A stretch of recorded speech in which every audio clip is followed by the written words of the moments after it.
রশ্মি, দাদা তো মারা গেছে, এবার অন্তত নিজের চোখটা খোলো, নালে দিদিভাই তোমার মাথাটা চিবিয়ে খাবে। বৌদি প্লিজ চুপ করো, কখন থেকে এক কথা বলে যাচ্ছ?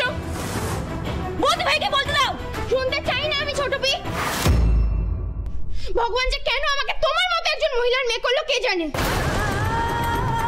কেন আমি তোমার মতো একজন মহিলার মেয়ে হয়ে জন্মালাম? ঝিলিক, তোমার এই মুখে নাম নেবে না আমার। ভুলে যেতে চাই যে আমার একজন মা আছে।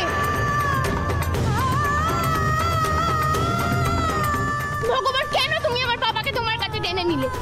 আমার বাবা তো কত ভালো একজন মানুষ ছিলেন, কেন তুমি এই মহিলাকে টেনে নিলে না? সত্যি বড় বৌদি, আমিও বুঝতে পারছি না।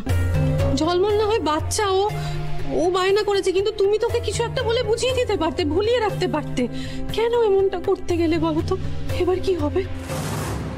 অভিশাপ, অভিশাপ। যবে থেকে এই বাড়িতে এই মেয়েটা বউ হয়ে এসেছে, তবে থেকে এই বাড়িতে অভিশাপ নেমে এসেছে। সবার প্রথমে বড় মাকে গ্রাস করবে, তারপরে আমার জলজ্জান্ত ছেলেটাকে গ্রাস করবে, এরপর জানি না এই বাড়ির আর কাকে কাকে গ্রাস করবে ও। বাবা, বাবা, আপনারা প্রত্যেকে শুধু সাজ পোশাকটা দেখছেন, কিন্তু আমারও তো কষ্ট হচ্ছে। আমার কষ্টটা এই তোমার আবার কষ্ট কিসের? হ্যাঁ, আমার তো মনে হচ্ছে তোমার স্বামীর কাজ মিটতে না মিটতেই তুমি সেজে গুজে আবার অন্য পুরুষের দৃষ্টি আকর্ষণ করতেই। আপনি চুপ করুন, আপনার যা হয় আমাকে ইচ্ছে হচ্ছে তাকে বলে, দয়া করে এই কলঙ্কটা আমার কাছে যাবেন না। চুপ করুন।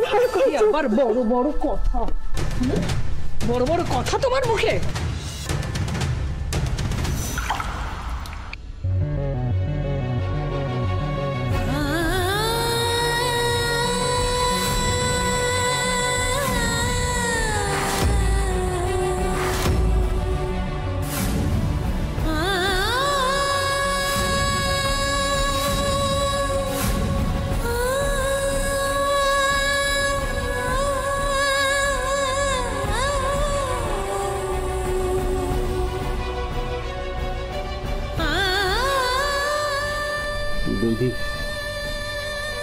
বৌদি, তোমার মনের কষ্টটা এই বাড়ির আর কেউ বুঝুক না বুঝুক, আমরা তিনজন কিন্তু ঠিক বুঝতে পারছি। তোমার মনে যে ঝড় চলছে সেটাও আমরা ফিল করতে পারছি, কিন্তু কি জানো তো,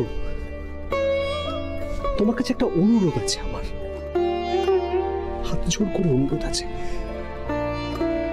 তুমি আর যাই করো না কেন, এমন কিছু করো না যাতে পুরো পরিস্থিতিটা আমাদের হাতের বাইরে চলে যায়।